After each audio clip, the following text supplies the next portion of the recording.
Stamattina una mia sorella mi ha ricordato una frase del Bhagavad Gita, scritto sacro di 5.000 anni fa. Dice: egli esiste all'esterno e all'interno di tutti gli esseri viventi, è sottile e incomprensibile, è molto lontano, ma è anche molto vicino. Ecco, con questo sentire, con questo mistero, con questa spiritualità, con questo senso di libertà, di unione, di amore, vorrei condurvi in questa avventura che si chiama il Sentiero del Viandante Innamorato, qui a Trani, in Puglia, in Italia, a Palazzo delle Arti, Beltrani. In questa prima sala il Sentiero del Viandante Innamorato è realizzato con questa opera madre. Questo è l'inizio.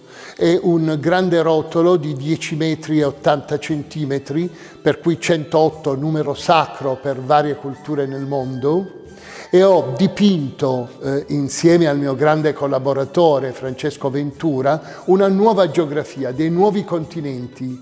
Per esempio c'è il Golfo del Messico che continua con il promontorio del Gargano e così via. È un continente fresco, senza confini, è un progetto di pace, di unione.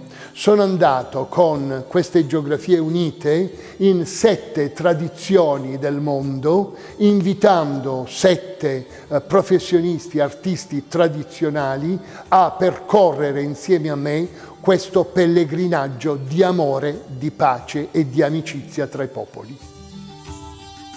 In questa sala ci sono anche le città del mondo, dove ho mischiato le città per averne nuove. Questa città si chiama Dacca Roma ed è un misto tra Roma e Dacca, amicizia, amore, friendship.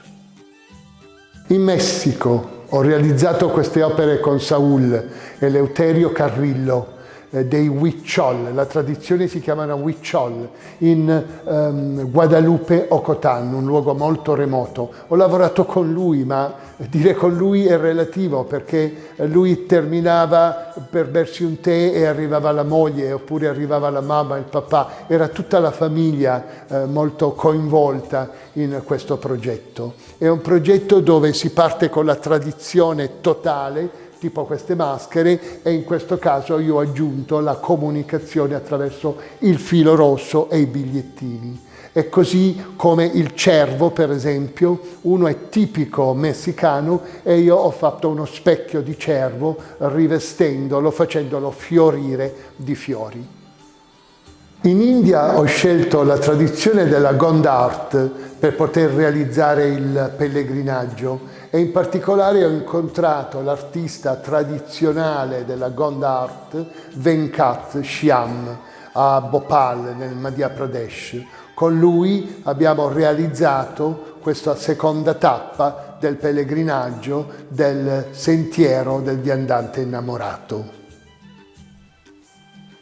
In Perù, nell'Amazzonia peruviana, ho incontrato una sorella, la Stenia Latayo Garcia, e con lei ho praticato questo pellegrinaggio. Lei è specialista a dipingere gli alberi sono Dio in Perù, nell'Amazzonia, ma anche lei disegna la fata dell'albero, l'essenza dell'albero, e quindi con lei abbiamo realizzato un corpo di opere molto importanti, anche una relazione amicale straordinaria. In Bangladesh ho incontrato un'altra sorella, Totini Sa. Con lei e con le 300 ricamatrici che agiscono insieme a lei nel Bangladesh ho realizzato queste opere, una parte pittorica fatta qui in Puglia, a Bari, e un'altra parte, per esempio in questo caso l'ombra, realizzata in Bangladesh con la tecnica del ricamo. Per cui ancora una volta un oggetto, in questo caso l'albero, che comunica l'unione delle nazioni, e anche la sua ombra, per cui un'amicizia tra oggetto e ombra. Se non c'è l'oggetto non ci può essere l'ombra. Mi interessava il Nepal per questo pellegrinaggio, luogo molto mistico, e ho incontrato 3 artisti monaci tibetani a Kathmandu, in Nepal, e con loro abbiamo realizzato dei dipinti sempre misti tra questi alberi che io realizzo con i miei collaboratori, per esempio alberi i cui frutti sono pesci, e li abbiamo montati su questi tanka tibetani che fanno parte di una sacralità millenaria. In Marocco è continuata questa processione, questo pellegrinaggio. Ho incontrato un fratello, un profondo fratello, Sadiq Addari. Lui è un calligrafo, ma in questo caso la calligrafia è diventata segno, è diventata gesto, è diventata una preghiera artistica.